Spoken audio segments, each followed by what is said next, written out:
The wiring, I know, is something that you obviously take great pride in, and throughout the boat restorations that I've done, that's always been kind of a weak spot of a lot of boats. But what are some of the things that really made you turn that direction to upgrade in so many different areas of just the wiring? It was, again, I just go back to the background. All these boats. I mean, so now I mean, you want to add a graph to the bow, right? Bought a new graph, kind of excited, going to put it in the bow.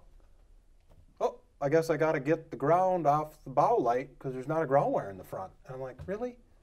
Now, common sense. I'm not an electrical engineer, but I've learned to be pretty darn good at wiring. Is to, what I do on every boat is everywhere there's a power source, there's a ground bar.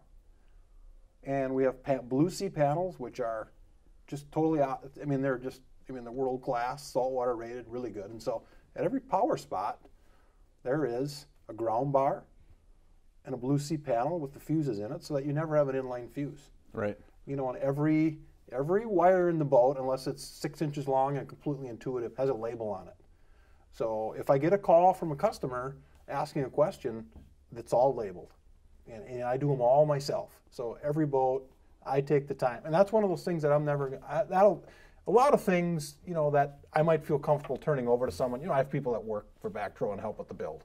But the wiring's my deal because that's the thing where people have issues. And I've had them on new boats.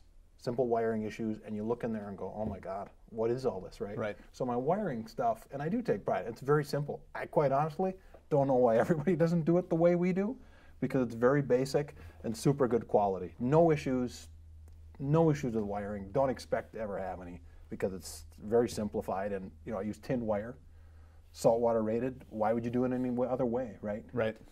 And no butt connectors. There's not a butt splice in the boat. If there needs to be two wires spliced together, it's Deutsch connectors, and you've seen them. They're right, watertight, and nothing's going to ever get in there. Right. And the thing that I found out this summer, I needed to install another bubbler for minnows. It's nice to have an extra switch and plenty of room to run wires. I mean, it's not digging through a rat's nest. It's all right there, and it's easy to access, and you can do it with darn near a flashlight. It's just very straightforward, and like you said, clean and done right.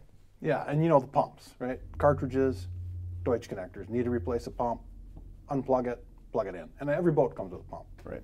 We've evolved to that, provide a pump with the people that buy the boat. So, yeah, it's done right.